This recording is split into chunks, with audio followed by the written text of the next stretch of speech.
Frozen Travato, a fancy Italian dessert? Nope. This is what happens when one doesn't winterize their Travato, or really any RV. Don't make this mistake.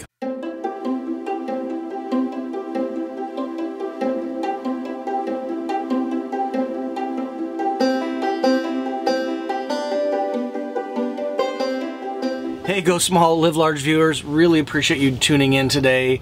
This story begins very badly, but has a happy ending.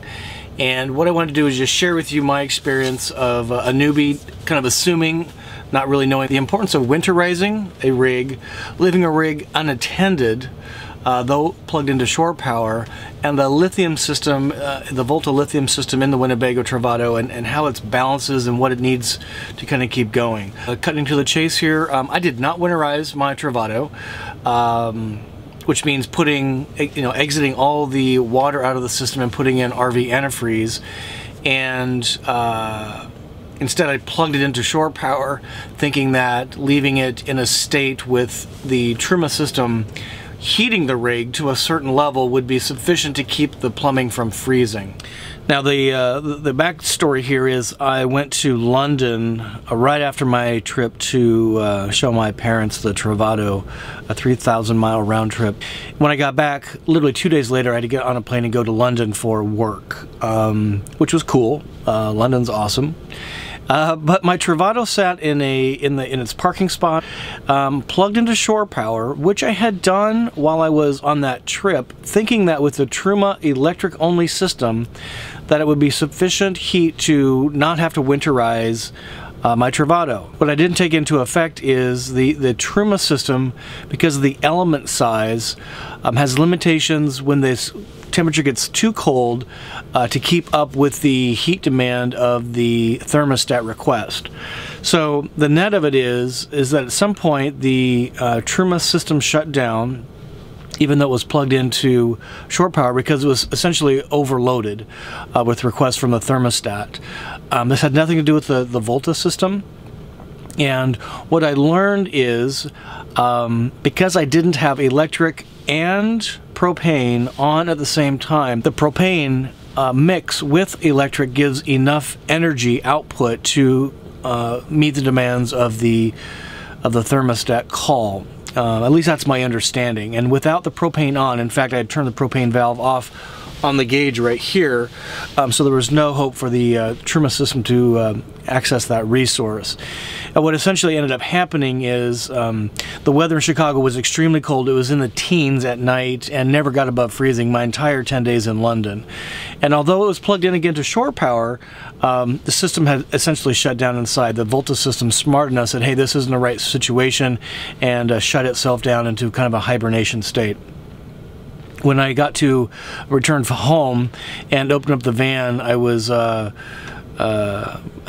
unhappily surprised at the state of the Travato. So even though I left the thermostat on 70, the Truma system on electric mode only, and with the door ajar on the galley cabinet here, thinking that the duct for the Truma heating system, which is just across from the cabinet, it would be enough to keep the plumbing warm, which was fully not pressurized. Water pump was off, but it did contain water.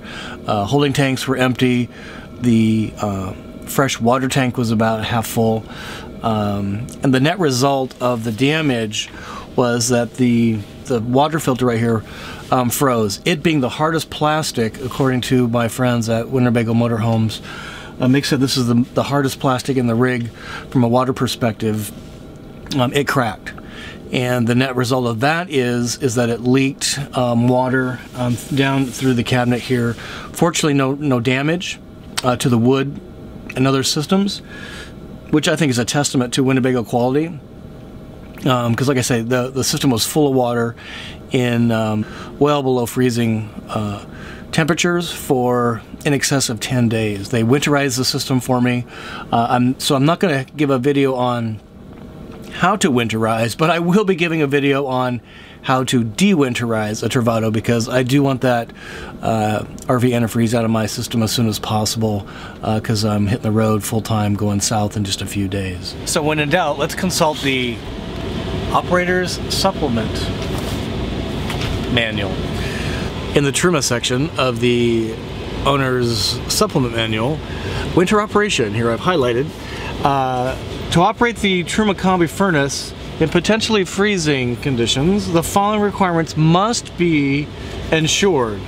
And the one that I don't have highlighted is the one that I failed on, which is there must be sufficient LP propane in the tank, plus electricity, whether it's from the lithium system or for shore power. So again, what I'd failed to do is operate the LP, which is, well, I turned off altogether, so there was no LP to the system, and that's why the heating system essentially shut down and the Volta system went into hibernation mode to save itself. So it was a very good lesson learned, not overly expensive. Mick at Winnebago Motorhomes in Rockford, Illinois was really awesome. When I got home at 2 a.m. Sunday morning from London, checked the rig, clearly there was an issue, got up at 7 a.m. Sunday morning, drove the rig to around a little bit trying to charge the lithium battery, but it was so cold that it was not accepting a charge, which is again a safety feature. So we just decided to drive the rig to Rockford and leave it at Winnebago Motorhomes for them to kind of figure out what the hell the problem was. Sent Mick an email before we left, and this is the type of quality customer service those guys have. Sunday afternoon, he left his home, went down after I had left. He saw my email. He went down to the dealership, took my rig and put it inside the service bay so that it would warm up on a Sunday afternoon, unbeknownst to me until we talked on Monday. And he let me know he did that, and that is really going above and beyond. So Mick, Winnebago Motorhomes, you guys rock and rule.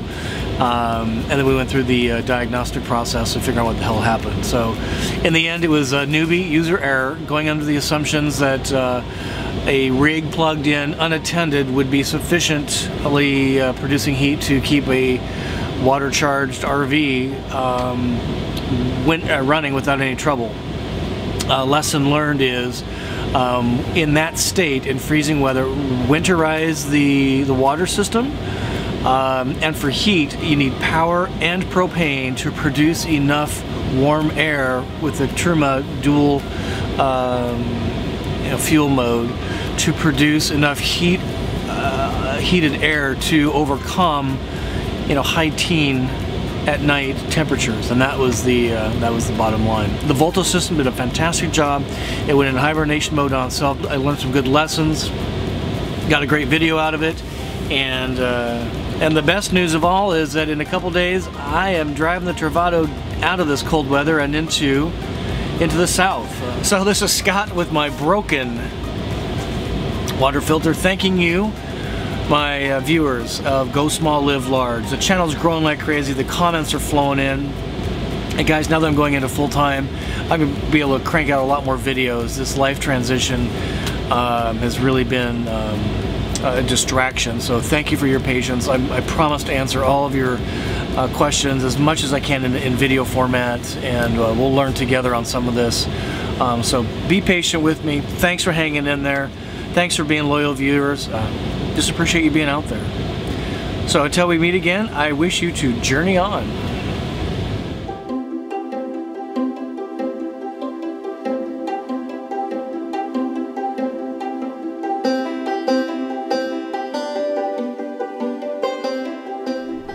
So this is definitely a state of Travato I never hope to see again. No power, no indication what the hell's going on.